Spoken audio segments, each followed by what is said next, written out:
Bienvenidos al octavo episodio de Encuentro con la Literatura. Hoy nos acompañan Fernando Ibáñez, Bernardo Borges, Hernando Carrizosa, Paula Borges y quien les habla, Luis Eduardo Vargas.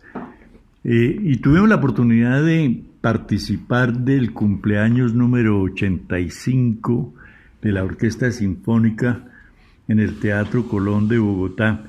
Por eso le voy a pedir a Bernardo que para empezar este encuentro comentemos algo de lo que vimos y oímos en el famoso Teatro Colón de Bogotá. Gracias, Luis Eduardo. Muy buenos días para toda la audiencia de Encuentro con la Literatura y un saludo también aquí a los integrantes de este grupo. Efectivamente, Luis Eduardo, con mucha alegría tuve el gusto de asistir, gracias a tu invitación, a el 85 aniversario de la Orquesta Sinfónica Nacional en el Teatro Colón.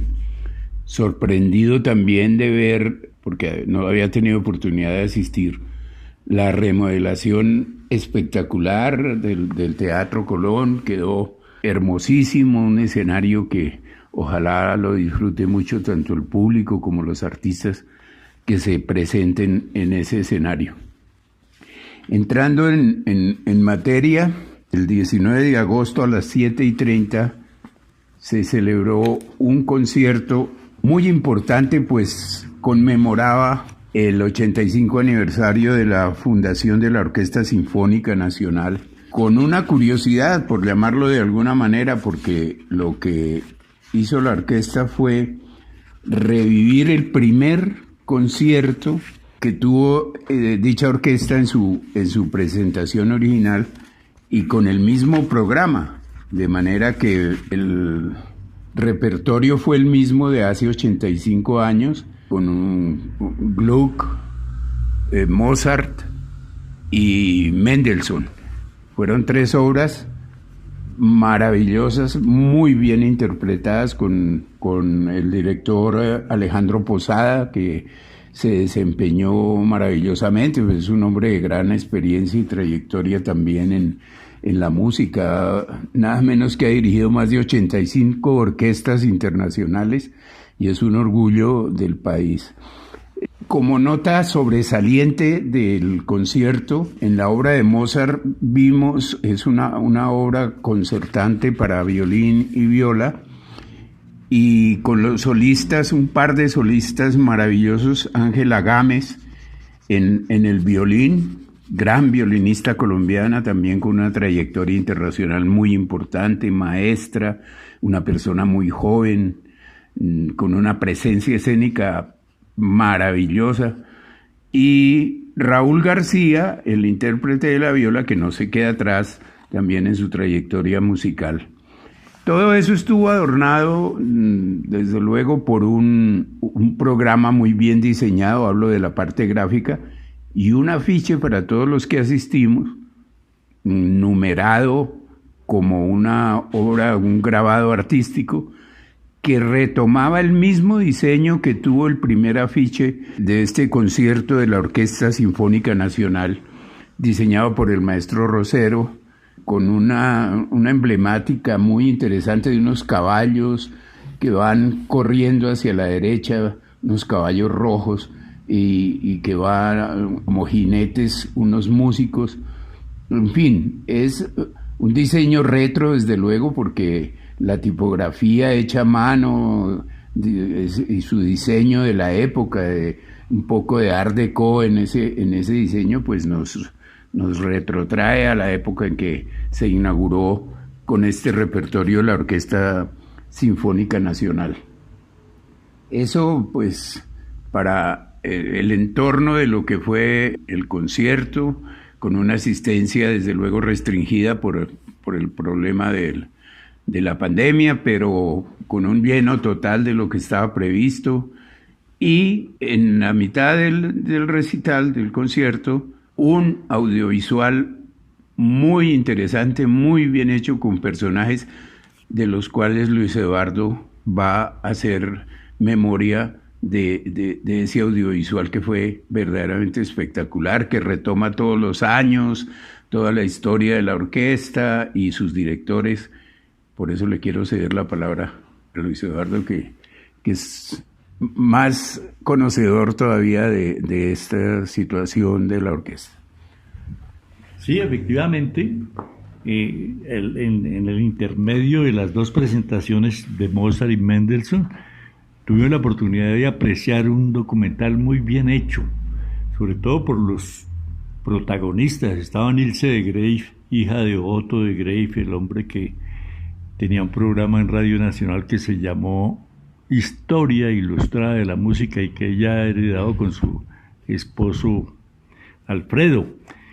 Y hay comentarios muy acertados acerca de los inicios de la orquesta, de Guillermo Uribe Holguín, del maestro Manolov, y también participó el maestro Eduardo Carrizosa, quien ha dirigido la orquesta por largos periodos y mucho tiempo en cada uno, y comentarios que valieron la pena porque como que uno hace historia de estos últimos 85 años de la historia de la música en Colombia, que empezó con ese concierto en el Teatro Colón en el año de 1936.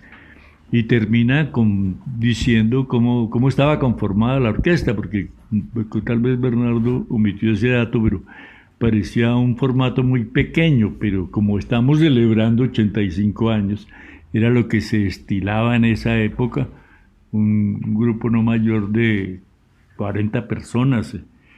Y también uno puede darse cuenta en el afiche que comentó Bernardo de la presencia del director, los vientos, las cuerdas y la percusión, ¿no?, en los 4 caballos, que son detalles que uno viene a mirar en la casa porque allá no hay tiempo de mirar el afiche.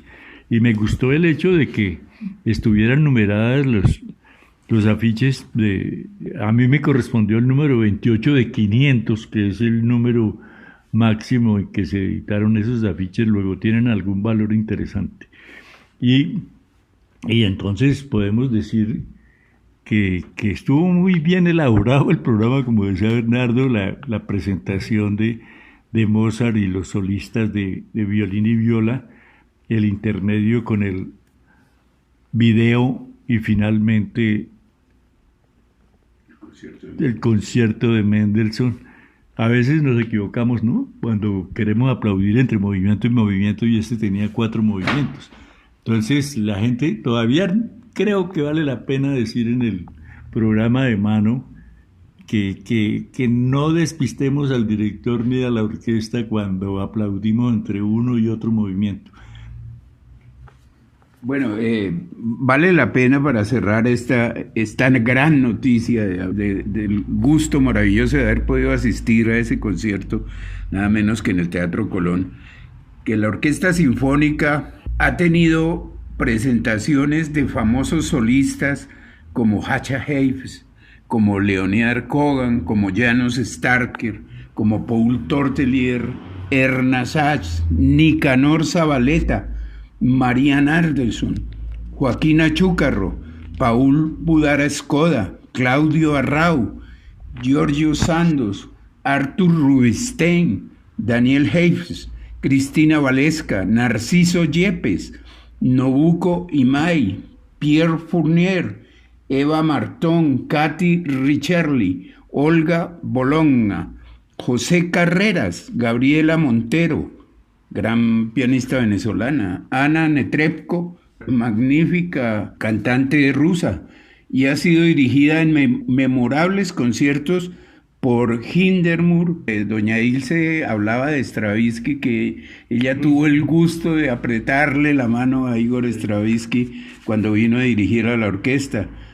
Chaturian, Aaron Copland, Blas Galindo, y finalmente Dudamel también estuvo dirigiendo la orquesta, entre otros, Cordero, Carlos Chávez, el gran chelista mexicano, y en tiempos más cercanos Andrés Orozco Estrada, muy connotado como director a nivel mundial, Carlos Clair, Henry Scheffer y desde luego, repito, Gustavo Dudamel. De manera que la trayectoria está maravillosa de esta orquesta.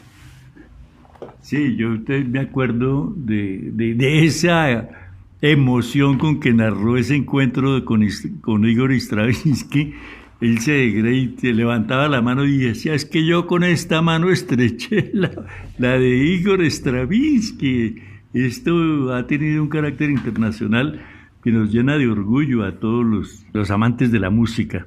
Pero bueno, ya está bien de concierto y de conmemoración de los 85 años de la Orquesta Sinfónica, a quienes felicitamos desde Encuentro con la Literatura, pero le damos el turno a Fernando Ibáñez, que como siempre nos emociona con su historia del teatro. Buenos días para todos, muchas gracias Luis Eduardo, a los compañeros un cordial saludo. Antes de entrar en materia, quiero hacer referencia a la Orquesta Sinfónica. Mis padres eran muy asiduos a los conciertos en el viejo Teatro Colombia, que quedaba en la 24 con séptima, creo.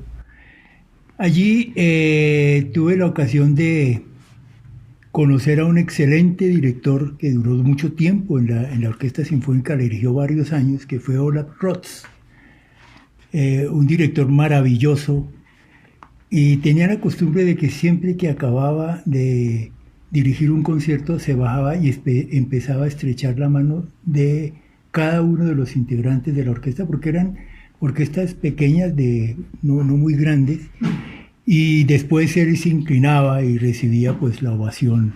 Yo no tenía mucho conocimiento porque el ardid era que yo iba al concierto y al final del concierto me regalaban un gran helado.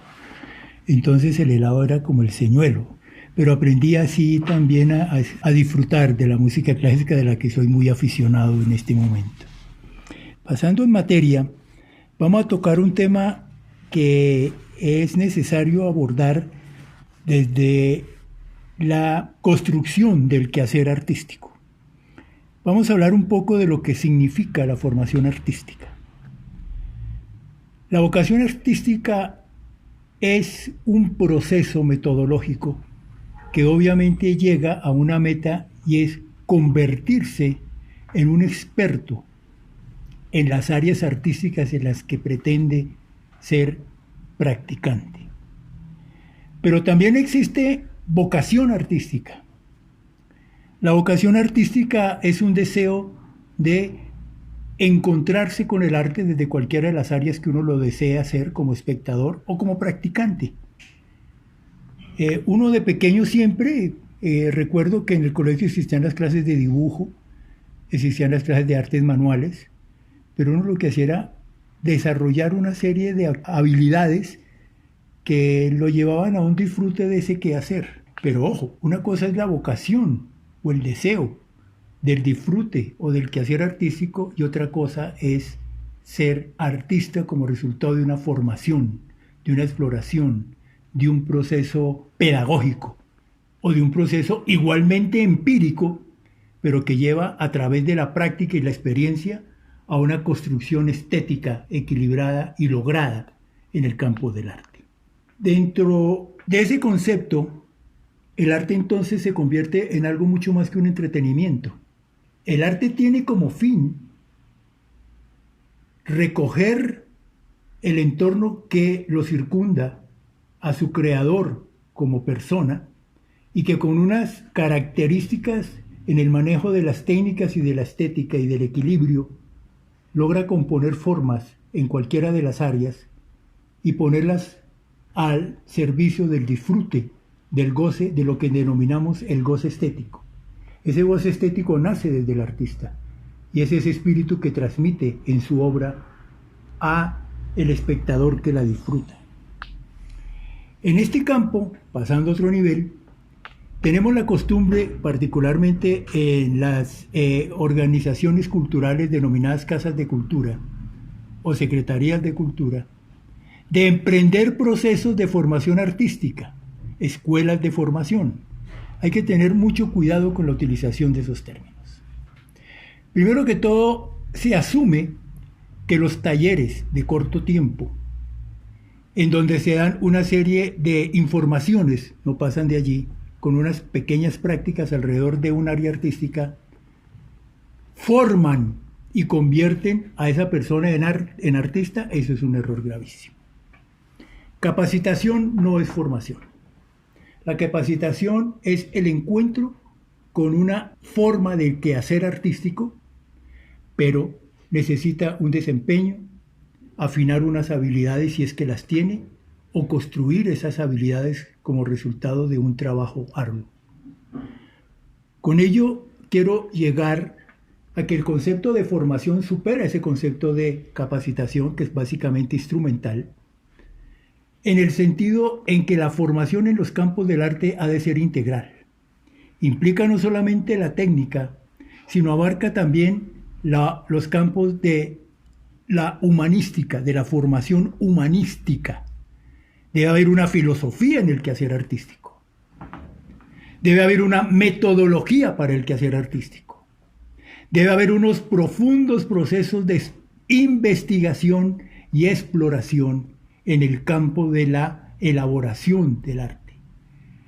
La construcción de una obra de arte, sea en las plásticas, en la música o en las artes escénicas, es el resultado de un proceso arduo que significa empeño, disciplina, emprendimiento. No solamente es tener el don, es desarrollar y formar ese don desde una voluntad que hace que la persona que quiere ser artista se empeñe en ello a través de un proceso de formación.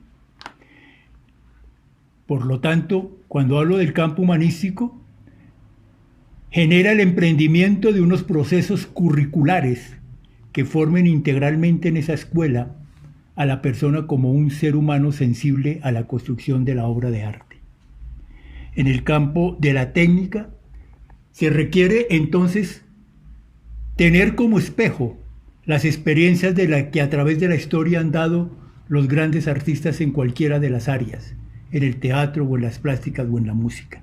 Y ejemplos hay que nacen desde la empiria, porque las escuelas de formación, si bien son bien añejas, tenían procesos metodológicos muy diferentes. Había el maestro y el oficiante, el maestro y el aprendiz. Y el aprendiz era aquel que empezaba por imitar a su maestro, pero que para ser artista tiene que construir su propio proceso, su propio método, su propia identidad. El artista lo que hace en su carrera es construir una identidad. Es diferente ser artista a ser docente de las artes. El docente de las artes habla de la historia de la construcción del arte. Habla del animismo, del totemismo, del paleolítico, del neolítico, de la Edad Media, del Renacimiento. Y hace una identidad de esos procesos como escuelas. Pero en este momento, a lo que me quiero referir es que no podemos caer en el error de pensar que las pinceladas alrededor del arte me convierten en artista. Que el poder contar un chiste en forma amena me convierte en cuentero. En hacerle una oda a la mujer que me gusta me convierte en poeta. En dibujar en un papel una caricatura o una figura me convierte en artista plástico. El artista es un proceso que se construye a través de la vida y empieza cada mañana y termina cada fin de jornada para empezar nuevamente como un reto para la vida. Muchas gracias. Muchas gracias a usted, Fernando, por esa clase, porque es que cuando uno quiere formar públicos para las diferentes manifestaciones artísticas, hay que hacerlo desde esos principios, y a los mismos coleccionistas, diciéndole esa obra de arte implicó una educación, una investigación, una disciplina, una responsabilidad con el futuro comprador, y entonces es ahí donde queremos que la gente utilice Encuentro con la Literatura para valorar cada vez con más aprecio, con mejor conocimiento, con más experiencia, el valor real de la obra de arte. Por eso, Luis Eduardo, eso que usted plantea me da pie para terminar con esto, y es hay dos conceptos que hay que tener claros. educación por el arte y educación para el arte. Y alrededor de eso, una educación para el disfrute del arte, que es lo que uno hace con el público. Y eso creo que Hernando lo puede aclarar mucho mejor. Gracias, Fernando, muy amable. Y saludos a todos los compañeros. De acuerdo digamos, en la discusión sobre el proceso del arte, que es permanente. El día que deje de ser permanente esa reflexión, pues caemos precisamente en esos estados como los actuales, no exactamente, sino en ciertas ideas acerca del arte. Pero más específico, para comentar el proceso de formación, ahí ya tenemos una dificultad, digamos, o no una dificultad, sino más bien una aclaración que deberíamos hacer, porque formar es una cosa, ¿no? Educar es otra cosa. Se supone que la educación es el adiestramiento a los cuales una idea se quiere transmitir y comunicar, ¿no? Es un adoctrinamiento más bien la educación, ¿no? Ya eso está muy analizado, algunos están de acuerdo, otros no, pero las escuelas existen es para mantener un estado de cosas, no es para que la gente se desarrolle plenamente. Normalmente hay muchos conceptos, ¿no? Porque las escuelas podrían ser otra cosa, pero normal y actualmente son instituciones de adoctrinamiento hacia una idea u otra, o sea, no necesariamente favoreciendo el arte, sino favoreciendo las tendencias políticas de una sociedad. Entonces, formar ahí, las escuelas se supone que se hacen para formar, ya tenemos un problema, el problema de que la escuela está al servicio de una doctrina, y la formación, formarlo para eso. Entonces, como siempre, a mí me gusta más como plantear el alerta de las cosas que la definición específica, y menos en el arte, que el día que haya definición sobre lo que es el arte dejaría de ser el arte, ¿no? Ya lo hemos planteado algunas veces. Entonces, tendríamos también que preguntarnos, ¿estamos formándonos? Y para formarnos, ¿en qué nos formamos? Porque ahí está implícito los conceptos sobre el arte. Por ejemplo, contemporáneamente no hay formación. Y frente a la idea que se dice que todos somos artistas, pues no hay necesidad de escuelas ni de nada, porque todos somos artistas, ¿no? Pero uno lo único que tiene que es ejercerse. Y cualquier cosa que se haga, pues es arte, porque todos somos artistas. Y ahí quedó abierto, o está abierta, digamos, toda la posibilidad de especular, de decir lo que se quiera alrededor. Ahora, eso es, o nos parece a nosotros conveniente, cierto, favorable, en el proceso de ejercer o de realizar obras de arte. Entonces también entramos en el asunto de qué son las obras de arte, para saber si formamos para hacer qué tipo de obras de arte.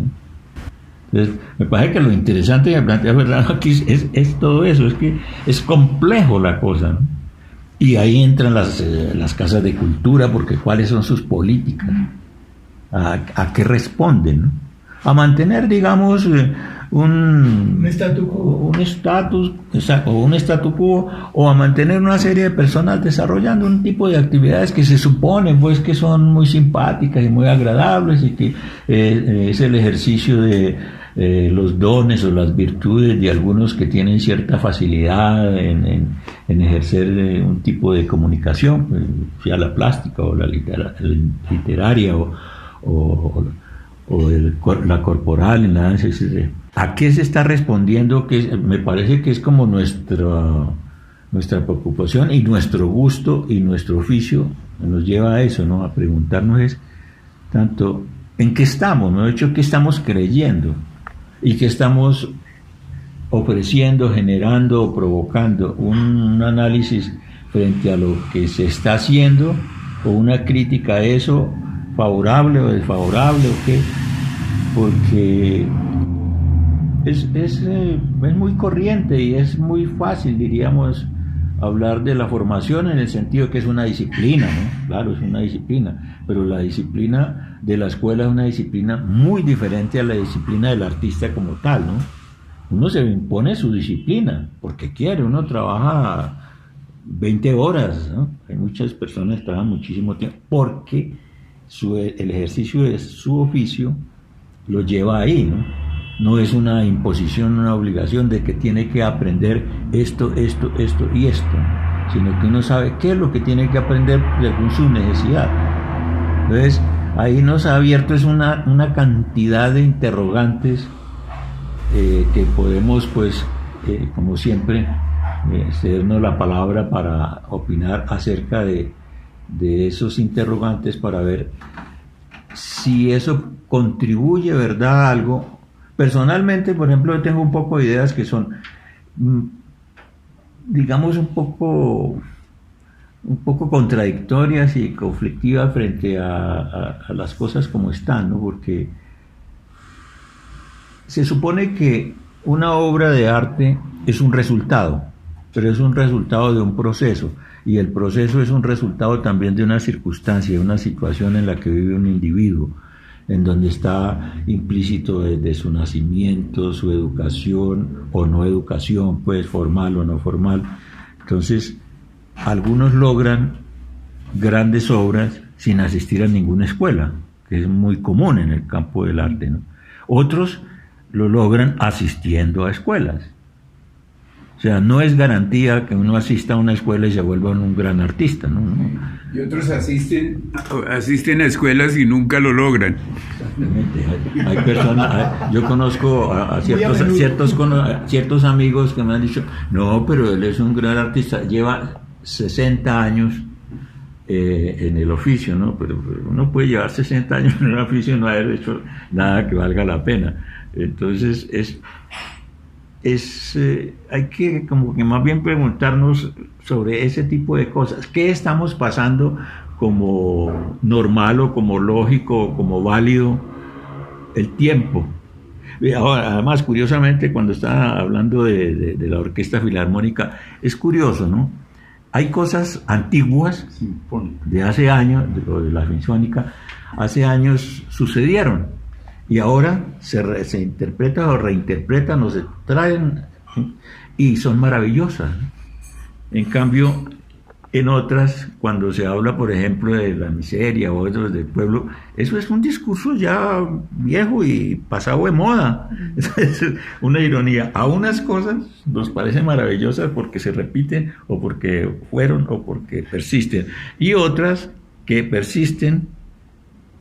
Eso hablar de eso no tiene sentido. Eso para qué, eso es un discurso manido. ¿Ves? En todo existe esa interpretación, ¿no? Bueno, pero es que fijémonos que hablando de la escuela formal y la escuela, Bill Gates y Steve Jobs hicieron los computadores y renunciaron a la universidad para irse al garaje de la casa a construir esos computadores personales, el personal computer. Pero en un documental reciente, Santiago García contaba, Patricia Ariza recibían clases en la Universidad de los Andes, pero no estaban de acuerdo con los maestros y dijeron, no, camine y hacemos lo que nosotros creemos que debemos hacer. Y ella ya dice que va a completar 60 años produciendo teatro, es dramaturga, actriz, guionista, bueno, conoce a pie juntillas con la escuela creada por ellos, por Santiago y la propia Patricia. Y hoy estaba en El Espectador hablando Manuel Dresner del Ballet Folclórico de Guadalajara que se presentó recientemente en el Teatro Mayor Julio Mario Santo Domingo. Y decía que el de Guadalajara representa a México y lo representa muy bien, pero ha conservado las características desde el vestuario, la formación musical y la danza como factor fundamental de sus presentaciones. Y decía, aquí somos más ricos que ellos, allá tienen muchas culturas, pero nosotros tenemos aquí, desde la costa, la cumbia o el baile de guajiro, guayú bueno, y tenemos los llanos y una variedad de músicas y de danzas que desde que Sonia Osorio falleció no hemos vuelto a retomar para que nos represente. Y entonces dice uno, tenemos la materia prima, pero necesitamos un artista que la modele y uno que la comercialice, que venda nuestras ideas culturales en el exterior. Pero yo creo que este programa está hecho como para dos.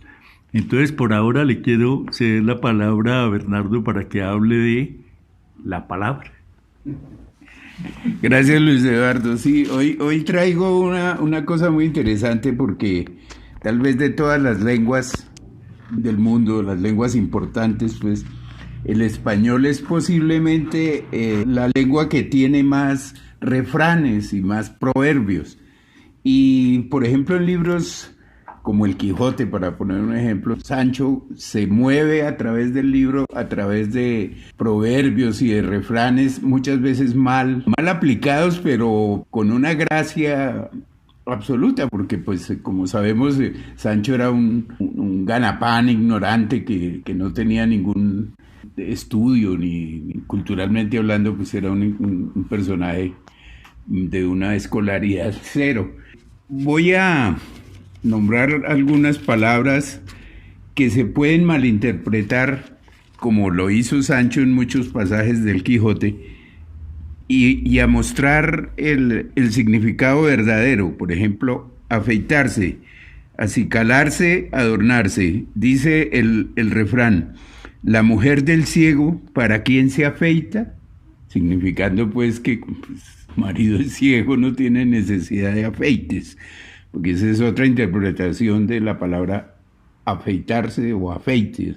Utilizar afeites es utilizar cosméticos o lo que se empleaba en esa época para verse mejor, entre comillas. Barranco, pues la palabra barranco significa despeñadero o precipicio. Dice, no hay barranco sin atranco, dice el refrán. No hay atajo sin trabajo, pues significa eso. Cochino, cerdo. El gorrino es un cerdo pequeño, cochino fiado, buen invierno y mal verano. Tiene sus inconvenientes el comprar fiado. Cornudo, con cuernos, con sentido. Por hacer bien a mi vecino, hago cornudo a mi marido.